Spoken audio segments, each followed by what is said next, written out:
सदगुरुदेव हैं, धर्म प्रेमी बंधुओं, श्रद्धामूर्ति देवियों, त्रिदिवसीय कार्यक्रम का आज दूसरे दिन का तीसरा सत्र है।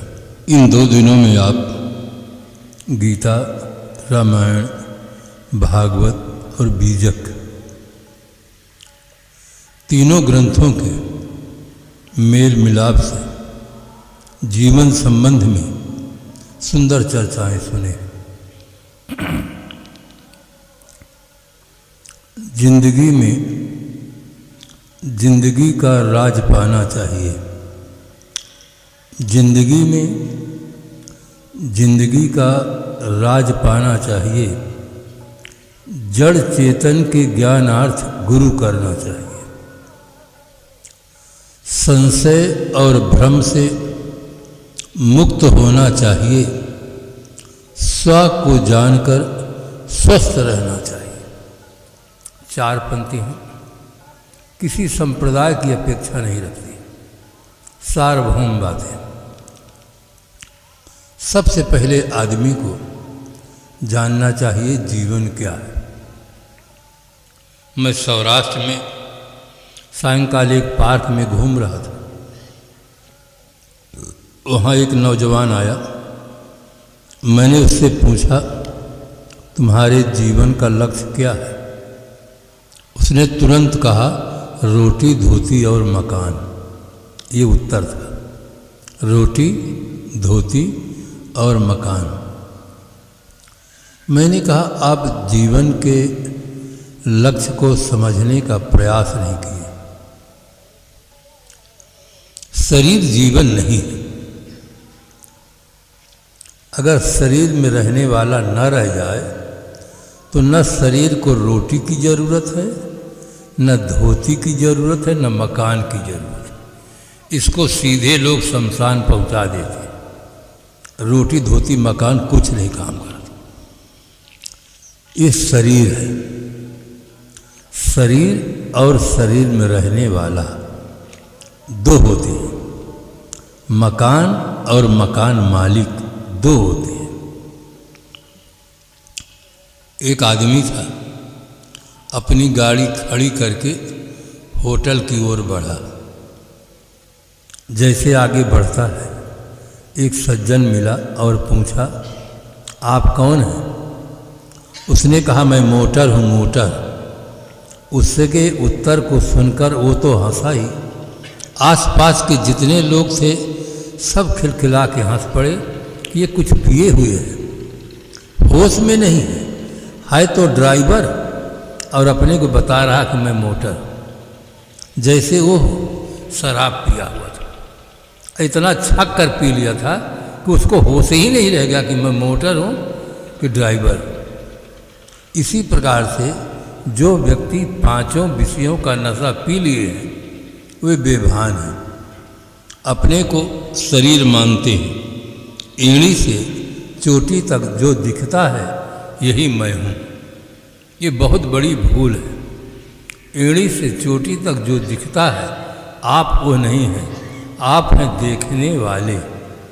ये जो दिखता है एड़ी से चोटी तक, हाथ, पैर, आँख, कान, नाक, दांत, ये सब दिखता है। अगर देखने वाला न रह जाए तो किसको दिखेगा? आप जो दिखता है वो आप नहीं हैं, आप देखने वाले हैं। देखने वाला न रहे कि कुछ दिखाई नहीं देगा। आधुनिक युग में बहुत सुंदर उदाहरण है फोन का। फोन से हम बोलते हैं, फोन से हम सुनते हैं। न फोन बोलता है और न फोन सुनता है। फोन केवल बोलने सुनने का साधन मात्र है। फोन से बोलने वाला फोन से अलग रहता है। अब फोन से सुनने वाला भी फोन से अलग रहता है। ठीक इसी प्रकार आँख से देखने वाला आँख से अलग है, कान से सुनने वाला कान से अलग है, हाथ से काम करने वाला हाथ से अलग है, पैर से चलने वाला पैर से अलग है। एक दिन ऐसा आता है अलग वाला अलग चला जाता है, ये पूरा शरीर पड़ा रह जाता है। तब कोई नहीं कहते भैया लेटे हैं, यही कहते हैं जिससे नाता था वो तो चला गया, अब मिट्टी रह गई, इसका दाह संस्कार करो। तो जीवन में दो चीज़ें खूब अच्छी तरह से सुनेंगे, जिसे निर्भ्रांत बोध हो। वो आदमी शराब पिए होता, इतना छक कर शराब पी लिया था उसका होश ही गुम गया। दो शराबी थे, दोनों रिश्ते में ससुर और दामाद लगते थे। प्रायः शराबी शराबी के यहाँ संबंध जोड़ता है। रिश्ते में दोनों ससुर दामाद थे। होटल में गए, छक कर शराब पी ली। फिर बात करने की इच्छा हुई। ससुर कहता है दामाद से, सुनो भाई जी, हमारी लड़की ठीक है कि नहीं? उन्होंने कहा बिल्कुल ठीक, शरीर से ठीक, दिमाग से ठीक। फिर ससुर पूछता है, अच्छा ये बताइए हमारे लड़की को आप ध्यान रखते हैं कि नहीं रखते? उसने कहा आपको संदेह कैसे हो गया? अरे जैसे तुम्हारी लड़की वैसे मेरी लड़की, मैं उसको बराबर ध्यान रखता हूँ। ये शराब है, दिमाग ठिकाने में नहीं। कहता है जैसे तुम्हारी लड़की वैसे मेरी लड़की, मैं उसको बराबर ध्यान रखता हूँ। तो ये आदमी शब्द, स्पर्श, रूप, रस, गंध, पांचों विषयों में आसक्त होने के कारण ये अपने आप को भूल गया है कि मैं क्या हूँ। मैं शरीर नहीं, शरीर में रहने वाला, शरीर का जानने वाला, शरीर का देखने वाला, दृष्टा, साक्षी, चैतन्य, ऐसा बोध होना चाहिए। और जीवन का लक्ष्य क्या है? दुख की आत्यांतिक निवृत्ति, चिरस्थायी सुख शांति की प्राप्ति। पदार्थों से दुख की क्षणिक निवृत्ति होती है।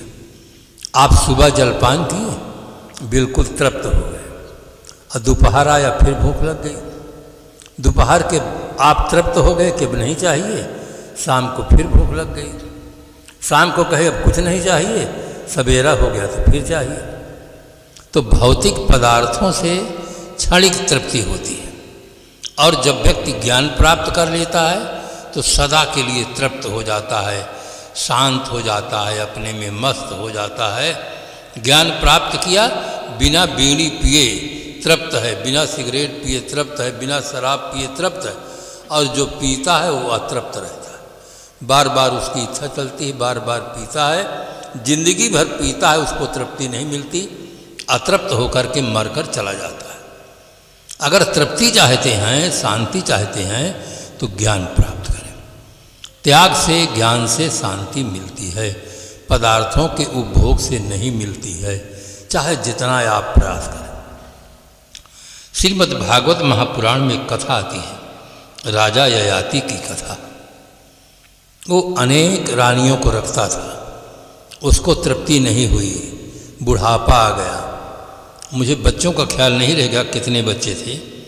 उसने अपने बच्चों से जवानी मांगी कि जवानी हमको दीजिए, अभी हमारा मन तृप्त नहीं हुआ है। सब बच्चे इनकार कर गए। जो छोटा बच्चा था वो बहुत समझदार था। उसने कहा पिताजी मेरी जवानी आप ले लीजिए, जिस जवानी को पाकर आप तृप्त नहीं हुए हैं तो मैं लेकर क्या करूँगा, मेरी जवानी आप ले लीजिए। उस बच्चे की भी जवानी ले ली। फिर रात दिन संसार में आसक्त हुए, तृप्ति नहीं मिली, तो अंतिम में बैराग किए जब उनका मन शांत हुआ। भागवत में बहुत सुंदर कथा है, राजा ययाति की कथा, राजा पुरुरवा की कथा। बड़े बड़े चक्रवर्ती सम्राट हैं, उनका विशाल पतन होता है, उस पर कल चर्चा करूँगा। तो आदमी को जीवन के लक्ष्य को समझना चाहिए। दुख की क्षणिक निवृत्ति नहीं, दुख की आत्यांतिक निवृत्ति। और क्षणिक सुख नहीं चाहिए, अस्थायी सुख चाहिए, अस्थायी शांति चाहिए। वो धर्म ते विरत, योग ते ज्ञाना, ज्ञान मोक्ष प्रद वेद बनाना। जब तक व्यक्ति को ज्ञान नहीं होगा, मकान में अंधेरा रहता है, आदमी टटोल टटोल करके वस्तुओं को पकड़ता है, कभी कुछ पकड़ लेता है, कभी कुछ पकड़ लेता है। अगर प्रकाश हो जाए तो वस्तुएं साफ साफ दिखने लग जाती हैं। इसी प्रकार से आदमी के दिमाग में ज्ञान का उजाला हो जाए तो आदमी जो करना चाहिए उधर प्रवृत्त हो जाएगा, और जो नहीं करना चाहिए उससे बच जाएगा। इसीलिए हमारे वैदिक ऋषियों ने कहा तमसो माँ ज्योतिर्गमय, हम अंधकार से प्रकाश की ओर चले, अज्ञान से ज्ञान की ओर चले, असत्य से सत्य की ओर चले, मृत्योर्मा अमृतम गमय, मृत्यु से अमृत की ओर चले। आज स्थिति ऐसी है कि बड़ी बड़ी सभाओं में इतना उजाला रहता है कि लगता है रात है ही नहीं, दिन ही दिन है। इसलिए एक शायर ने लिखा, रोशनी कोर्ट और किलों में है, रोशनी फैक्ट्री और मिलों में है, रोशनी खूब महफिलों में है, पर अंधेरा दिलों में है। चारों तरफ जगमगाहट जगमगाहट है। अब आदमी के दिल दिमाग में इतना अंधेरा है कि उसको दिखाई ही नहीं पड़ता है कि नशा से तन मन धन बर्बाद होता है, बच्चे बर्बाद होते हैं, देश के सामने भीषण समस्या खड़ी हो जाती है, देश का अरबों रुपया रोज बेकार चला जा रहा है और डॉक्टर बंधुओं को बहुत परेशानी बढ़ रही है नशा के कारण से। किसी का ओंठ का कैंसर हो रहा, किसी का कुछ हो रहा, कैसा भी सब तरह से परेशानियां बढ़ रही हैं। किंतु जब तक आदमी के दिमाग के अंदर उजाला नहीं होगा उसको कुछ दिखाई नहीं पड़ेगा। एक महिला थी, वो गुड़ाखू घिसती थी, वो गुड़ाखू इतना ज़्यादा घिसती थी, भक्त परिवार था, उन्होंने ससुर ने मना किया कि बेटी गुड़ाखू न घिसो, एक बार सवेरे पहर जो ज़रूरत समझो तो ले लिया करो, जब देखो तुम आईना के सामने ले करके खड़ी खड़ी घूमने लग जाती हो। उसने उसके माता पिता को बुलाया समझाने के लिए, माता पिता समझाए, सास ससुर पति समझाया, वो किसी का कहना नहीं माने। उसने कहा पति छूट सकता है, 2 बच्चे छूट सकते हैं, ससुराल छूट सकती है, किंतु गुड़ाखू नहीं छूट सकता। अंतिम में उसका पति भी छूट गया, लड़का भी छूट गया, ससुराल भी छूट गई, चली गई। इतनी खराब आदत होती है। आदमी खराब आदत के कारण से गुलाम है। आप लोग ताश खेलते होंगे, फुर्सत में कभी ताश खेलते हैं? ताश में 52 पत्ते होते हैं। नहला दहला के बाद गुलाम, बेगम, बादशाह होता है, फिर एक्का होता है। खेले तो बहुत होंगे पर कभी सोचे नहीं होंगे कि नहला दहला के बाद गुलाम, बेगम, बादशाह क्यों बनाया गया। मनुष्य एक बुद्धिजीवी प्राणी है, उसको संकेत में शिक्षा दिया गया है, जो बेगम से हार जाता है वो गुलाम होता है, और जो बेगम से जीत जाता है वो बादशाह होता है। बादशाह का जीवन स्वतंत्र होता है और गुलाम का जीवन परतंत्र होता है। अब जो बनना चाहो आपकी मर्जी। ये इंद्रियां बेगम है, इंद्रियों पर जो विजय प्राप्त कर लेता है उसका जीवन आज़ाद होता है, और जो इंद्रियों से निगृहित हो जाता है वो गुलाम हो जाता है। आप लोग रामायण बहुत पढ़ते हैं। रामायण का प्रचार जितना अच्छा छत्तीसगढ़ में है उतना अच्छा कहीं नहीं है। दूसरे नंबर में सौराष्ट्र में है, वहाँ भी अच्छे अच्छे संगीतज्ञ हैं, किंतु छत्तीसगढ़ पहला नंबर में है। यहाँ महिलाएं भी संगीत से रामायण गाती हैं, प्रतियोगिता में भाग लेती हैं, किंतु चिंतन लोगों में बिल्कुल नहीं है। इनाम जीतते हैं, गाते हैं, कहते हैं, किंतु रामायण में जो अच्छी बातें लिखी हैं उसका अनुकरण नहीं करते, और जो अंधविश्वास रखा है उसी का खूब प्रचार करते। परख नहीं है कहाँ सही है कहाँ गलत है, इसकी परख नहीं है। तो हर व्यक्ति आप रामायण पढ़िए। जिस समय सप्तऋषि जाते हैं और पार्वती को समझाते हैं कि महादेव अवगुण भवन, विष्णु सकल गुण खान, जाकर मन रम जाहिसन ताहि ताहिसन काम। महादेव को भर शादी करके तुम क्या भर धरोगे? विष्णु भगवान लक्ष्मीपति हैं, उनको वर का चुनाव करे। तो पार्वती ने कहा यद्यप महादेव अवगुण भवन है, विष्णु सकल गुण के खान हैं, पर जिसका मन जिसमें रम जाता है उसका उससे काम चलता है। अंतिम में दृढ़ता पूर्वक कहती है कोटि जन्म तक रगर हमारी, अब बरऊँ सम न तो रहा कुमारी। हे ऋषिश्वरों, आप एक जन्म के लिए मुझे कहते हो, अगर करोड़ों जन्म मुझे लेना पड़े तो लूँगी, अब बरूँगी तो शंकर जी को बरूँगी, नहीं करोड़ों जन्म कुमारी रहूँगी। कितना बड़ा निश्चय है। अंग्रेज लोग इस चौपाई को रामायण से हटाने के लिए बहुत प्रयास किए ये चौपाई रामायण से हट जाए। नहीं, कोई भारतीय के मन में अगर पक्का संकल्प हो गया कि करोड़ों जन्म लूँगा तो भी अंग्रेज़ों को बाहर हटा दूंगा, तो फिर हमको जाना पड़ेगा। इसलिए अंग्रेज लोग इस चौपाई को निकालने के बहुत प्रयास किए, किंतु गांधी जी के जीवन में घटना घट गई और गांधी जी प्रतिज्ञा किए, डू और डाई, करो या मरो, या देश को आज़ाद बनाओ या आज़ाद बनाने के लिए देश के सामने आत्मसमर्पण कर दो, मर जाओ। और हमारा देश आज़ाद हो गया। नारियों के लिए लेखक के मन में कितना बड़ा दर्द है कि तुम्हें उन्होंने दिखाया जब पार्वती जी विदा हो रही थी, उनकी माँ रोने लगी और पार्वती जी रोने लगी, दोनों एक दूसरे के कंधा देकर रोती हैं। तो पार्वती की माँ सुमैना कहती है कि कत वृद्धि सजी नारी जग माही, पराधीन सुख सपने हो नाही। अय विधाता, तूने नारी घट को क्यों बनाया है? पराधीन सपने सुख नाही, इनका जीवन दूसरे के अधीन रहता है। जागृत अवस्था में कौन कहे, इन्हें स्वप्न में भी सुख नहीं मिलता है। हम लोग पाठ करके चल देते हैं, सोचते हैं कि ये दूसरे के लिए कहा गया, हमारे लिए नहीं कहा गया, आपके लिए कहा गया है। कवि के मन में नारी जात के प्रति कितना करुणा है, कितना सुंदर भाव है कि देवियों, अगर आज़ादी से जीवन जीना चाहती हो तो अपनी बागडोर दूसरे के हाथ में न सौंपो। मन पर कंट्रोल करो, इंद्रियों पर कंट्रोल करो, अपने जीवन को आज़ाद बनाओ। आज हमारा देश आज़ाद है, हम बड़े गौरव के साथ कह सकते हैं कि हम स्वतंत्र भारत के नागरिक हैं। क्या इसी गौरव के साथ हम ये भी कह सकते हैं कि हमारा जीवन आज़ाद है? जीवन आज़ाद नहीं है, देश आज़ाद है। आधी आज़ादी हमको मिली है, अब आधी आज़ादी के लिए देश के नेताओं ने, वीरों ने बड़ी बड़ी कुर्बानियाँ की हैं, तब हमारा देश आज़ाद हुआ है। जीवन को आज़ाद बनाने के लिए भी कुछ कुर्बानी करना होगा, तब जीवन आज़ाद होता है, वैसे नहीं होता है। तो इस प्रकार से हमें ग्रंथों से बहुत सुंदर प्रेरणा मिलती है, किंतु कभी हम उस ढंग से चिंतन नहीं करते। हम तो सोचते हैं कि उनके लिए कहा गया।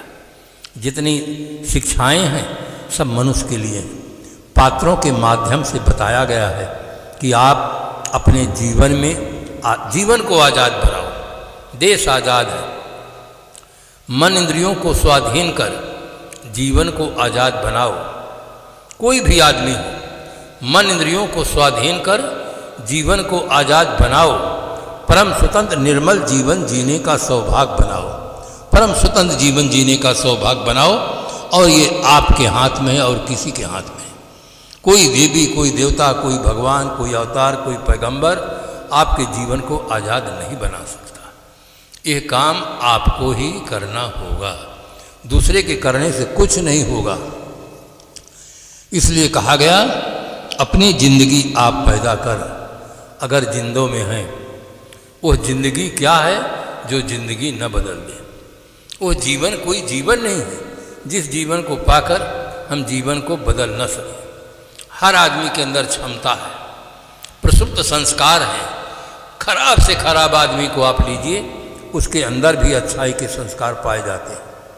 चोर जब चोरी का माल बांटता है तो अपने साथियों से कहता है, ईमानदारी से बांटना, गड़बड़ नहीं करना।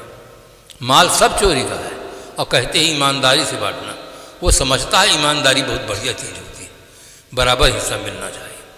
खराब से खराब जो आदमी दूसरे के यहाँ रोज़ चोरी करता है, अगर उसके घर में चोरी हो जाए तो बहुत बुरा समझता है कि लोगों ने हमारे साथ अन्याय किया, बहुत बुरा किया। एक पत्रकार था, विद्यालय से छुट्टी हुई, बच्चों से पूछा कि बच्चों, जैसे छुट्टी होती है, सड़क में सब लोग जाते हो, किसी लड़की के साथ छेड़खानी करते हो, कैसा लगता है? कहा बहुत अच्छा लगता है, बहुत अच्छा लगता है।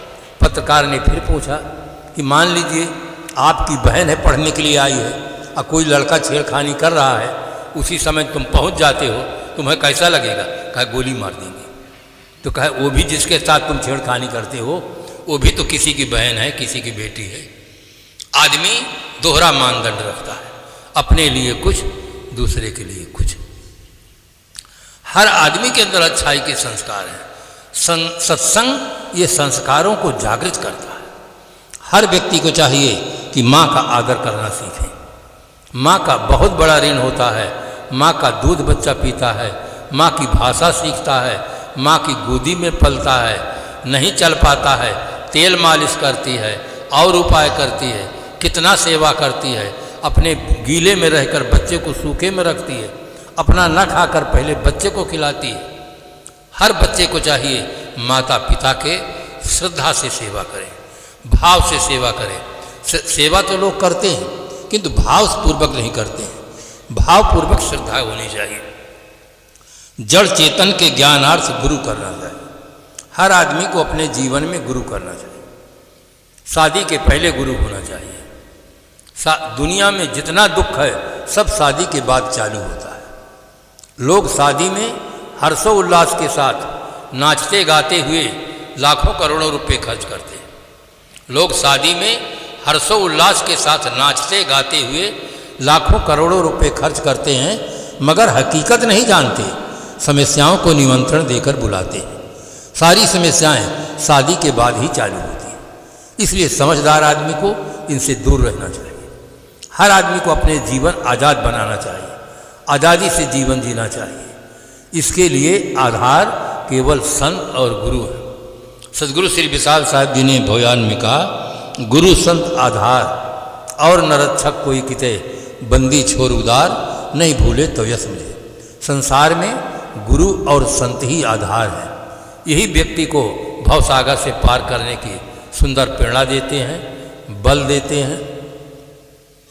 एक माता कहने लगी, साहब आप माता पिता को छोड़कर साधु हो गए हैं, आपको पाप लगेगा। हमारी ममता की उसने कहा कि आप माता पिता को छोड़कर साधु हो गए हैं, आपको पाप लगे। मैंने कहा अगर माता पिता को छोड़ देने में पाप लगता है तो पहले आपको लगेगा फिर हमको लगेगा। आपने शादी करके ससुराल क्यों चली गई हो? आपको तो भी माता पिता ने पाला पोसा पढ़ाया लिखाया, फिर माता पिता को छोड़कर ससुराल चली गई हो। अगर तुम्हें नहीं लगेगा तो हमको नहीं लगेगा। तुम ससुराल चली गई हो, हम गुरु के यहाँ चले गए हैं, कोई फर्क नहीं है। आदमी इतना भ्रम में जीता है, उसको कोई बोध नहीं है, कोई विचार नहीं है। आदमी घोर अज्ञान में जी रहा है। जो नहीं खाना चाहिए वो खा रहा है, जो नहीं पीना चाहिए वो पी रहा है, जो नहीं सोचना चाहिए वो सोच रहा है, जो नहीं करना चाहिए वो कर रहा है। दुख कौन भोगेगा? जो आदमी करेगा वही भोगेगा। कोई दुख सुख का दाता नहीं है। रामायण में बहुत सुंदर प्रसंग आया है, काहु न को सुख दुख कर दाता, निज कृत कर्म भोग सुन भ्राता। अपने किए हुए कर्मों का फल हमें मिलता है, इसलिए बंधुओं कर्मों को सुधारो। कर्म सुधार लोगे तो आप घर में रहोगे, वन में रहोगे, दुकान में रहोगे, ऑफिस में रहोगे, जहाँ रहोगे वहीं सुखी रहोगे। अगर आपका कर्म गलत है तो आप चाहे चंद्रलोक में चले जाएं, चाहे मंगल ग्रह में चले जाएं, जहाँ जाएंगे वहीं दुखी रहेंगे। इसीलिए राष्ट्र कवि मैथिली शरण गुप्त जी ने लिखा, भव में नव वैभव प्राप्त कराने आया, नर को ईश्वरता प्राप्त कराने आया। संदेश यहाँ मैं नहीं स्वर्ग का लाया, इस भूतल को ही स्वर्ग बनाने आया। इस संसार को ही स्वर्ग बनाओ। अलग कहीं आकाश में स्वर्ग नहीं है, अब मरने के बाद नहीं मिलता है, वो तो अनदेखी बातें हैं। सदगुरु कबीर साहब ने कहा, बैठा पंडित पढ़े पुराण, बिन देखे का करत बखान। वो केवल अंधविश्वास है। जड़ चेतन के ज्ञानार्थ गुरु करना चाहिए। जवानी अवस्था में शादी के पहले गुरु करो। हमें क्या करना चाहिए, कैसे रहना चाहिए, कैसे जीना चाहिए, हमारे ऊपर संसार का दायित्व आया है तो हम कैसे निभाएं, गृहस्थी जीवन को कैसे सुखमय जिएं। ये सब संत गुरुजन सिखाते हैं।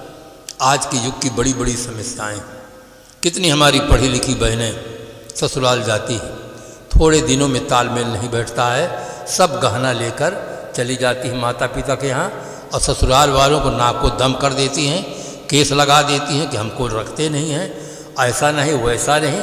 4-4, 5-5 लाख रुपया लेती हैं और गहना भी सब लेकर चली जाती है। शिक्षा में वो तत्व नहीं है जिसमें मानवता का विकास हो। शिक्षा केवल वो है जिससे हम नौकरी कर सकें, जीविकोपार्जन कर सकें, उतना तत्व है उसमें। और आदमियत पैदा हो, इंसानियत पैदा हो, हम कर्तव्यनिष्ठ बने, राष्ट्र के लिए एक अच्छे भक्त बने, वो शिक्षा में तत्व नहीं। इसलिए शादी होने के पहले हर व्यक्ति को जीवन में गुरु करना चाहिए। कुछ एक मैं बड़ौदा में था, एक कथाकार आए थे, वो कहे नारियों को गुरु नहीं करना चाहिए। पति रेको स्त्री राम गुरु हो, स्त्री के लिए पति ही गुरु है। मैंने कहा अगर नारियों को गुरु नहीं करना चाहिए तो पार्वती के गुरु नारद जी कैसे रहे और सबरी के गुरु मतंग मुनि कैसे रहे? वो भी तो नारियां ही थी। आजकल उपदेशक भी सही नहीं मिलते, सही सही बताने वाले कोई बिरले बिरले होते हैं। नारी कोई पत्थर की मूर्ति नहीं है, नारी भी सुख चाहती है, शांति चाहती है, और बिना ज्ञान के सुख शांति नहीं मिल सकती है। नर हो नारी हो, सबको जीवन में गुरु करना चाहिए। और गुरु कीजिए जान कर, पानी पीजिए छान कर। गुरु जान कर करो, ऐसा नहीं कि बीड़ी तम्बाकू वाले कोई गुरु कर लो, वो फिर कहे 3 फूंक दिया, लोटा थारी पैसा कंधक में ढकेल दिए, सुअर हो चाहे भैंसा, हमसे मतलब नहीं है। ऐसे गुरु नहीं करना चाहिए। गुरु की भी कसौटी करो। गुरु वैरागवान हो, गुरु त्यागी हो, और गुरु आत्मज्ञानी हो जो हमको ज्ञान दे सकें। ऐसे व्यक्ति को गुरु बनाओ, नहीं तो फिर वो आप गुरु क्या बनाएंगे? वो आपको प्रसाद खिलाएंगे, बीड़ी देंगे, तम्बाकू देंगे, कहे बेटा तुम भी खाओ हमको भी खिलाओ, तो उससे कुछ नहीं होता। और जड़ चेतन के ज्ञानार्थ गुरु करना चाहिए। एक व्यक्ति थे, वो सबको राम लक्ष्मण सीता, इसी में भागवत, इसी में गीता, ऐसा मंत्र देते थे। एक गांव में पारखी संत पहुंच गए। पारखी संत ने समझाया कि हर आदमी को अपने गुरु से ये पूछना चाहिए, मैं कौन हूँ, जगत क्या है, बंधन क्या है, मोक्ष क्या है, इसका साधन क्या है। भक्त के मन में बहुत भाव जगा कि जब हमारे गुरु जी आएंगे तो मैं भी अपने गुरु से यही पूछूंगा। कुछ दिन के बाद उसके गुरु जी आ गए। उसने सायंकाल का समय था, सब व्यवस्था दिए, पूजा पाठ किए। कहे गुरु जी मैं कौन हूँ, जगत क्या है, बंधन क्या है, मोक्ष क्या है, इसका साधन क्या है। तो गुरु तो और कुछ जानते नहीं रहे। उन्होंने कहा बेटा मैंने तो सबका मूल मंत्र बता दिया हूँ, राम लक्ष्मण सीता, इसी में भागवत, इसी में गीता। उसने कहा गुरु जी मैं जानना चाहता हूँ मैं क्या है, संसार क्या है।